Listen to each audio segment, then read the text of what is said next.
Judy Garland rocketed over the rainbow to stardom when she was 12. Now, 3 marriages, several breakdowns, and 300 concerts later, Judy is still in there pitching with the same old magic. Oh, dear. But you have such lovely eyes. No, leave them open. And could you tell me what you feel as you walk on that stage and face all these thousands of people? I feel marvelous. Do they give you a feeling of accomplishment, a sense of... They give me a feeling of love. But what of those times, Laurier wondered, when the audience may be hostile? Do you feel frightened of them? Terrified. Terrified, completely terrified? Yes. And yet, but the courage demanded must be amazing to carry on. Well, I've been doing shows for many years, and it's my business, and so I have to kind of expect anything, you know. But I'm a very lucky woman. Madame Garland, Mademoiselle, rather, your daughter. Yes. The world has discovered the very great talent that she has, and I understand she's about to be in a new production directed by Mr. Abbott and so forth. That's right. And if you were to look back, Madame Garland, on your life, what sort of an advice would you give to your very talented and very beautiful daughter, Lisa? I don't give her any advice. She's very wise, and she's seen my mistakes and my fears and so forth. And she has her feet on the ground all the time. Is publicity almost the search for publicity a drive in an artist, or does it come naturally that people will be interested in you, or do you seek out? No, I don't seek out. Are you... I'm quite shy, really. You're a quite shy person, aren't you? Yes. And you are overwhelmed, perhaps, by this? Angered by that? Not angered. I just... I don't know what they yell about when I sing. But for instance, you could not even have a love affair, you know, without the whole world knowing about it. Who said that? Without the whole world knowing about it, madam. Well, really? I mean, that you are capable of a love affair, no doubt, but without the whole world knowing about it. Well, that's all right. That makes me sort of classy, I think. It gives a certain tone to the whole love affair, which perhaps will not happen otherwise. In your life, can you tell me a very happy, blissful moment you have had? Could you describe it? I've had many. But could you just think of one now and just tell us about it? Yes, I think being in love with Mark Heron is the best thing that ever happened to me.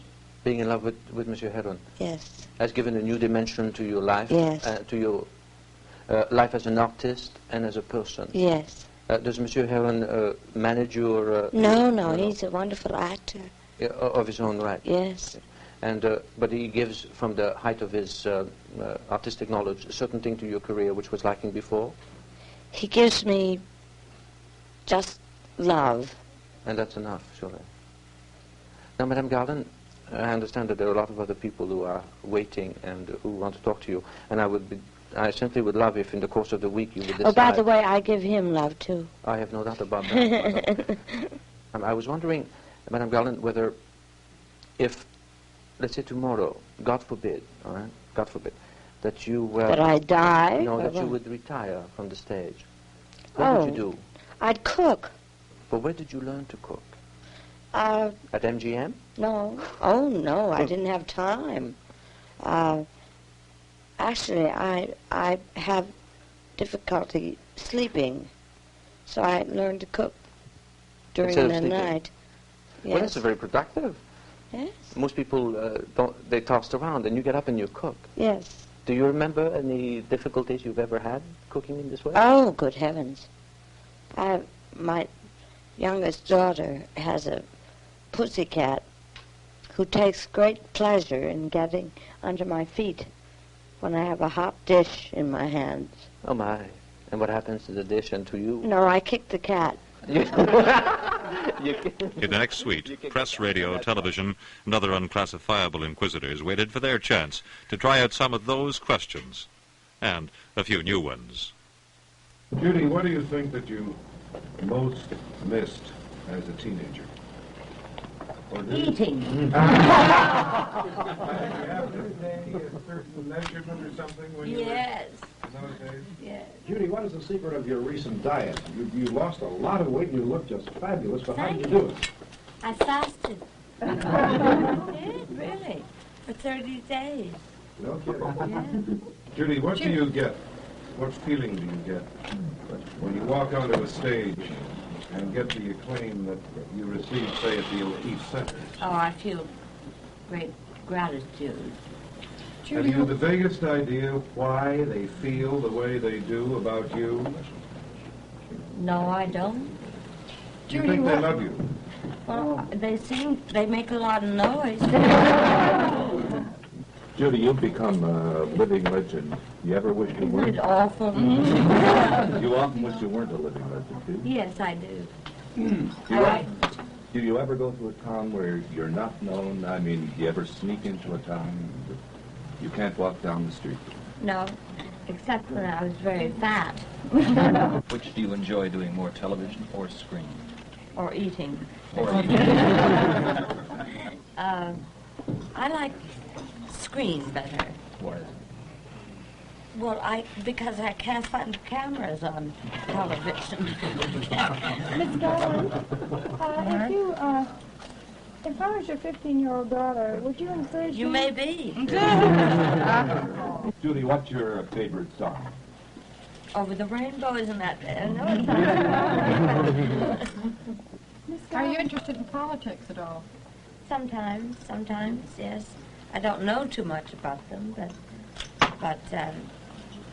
I'm interested in world affairs. Yes. You campaigned for Mr. Kennedy, didn't you? Yes, I did in Europe. He deserves it. Who could vote there? No, yes, the troops. U.S. Armed Troops, sir. Have you any formula when you do get tired or you get depressed, as performers do? What do you do to pull yourself up again and have that marvelous gift that you have? People have called you, compared you to a phoenix rising up. I slap myself on the hip. I do, in the wings. Just like an old pony.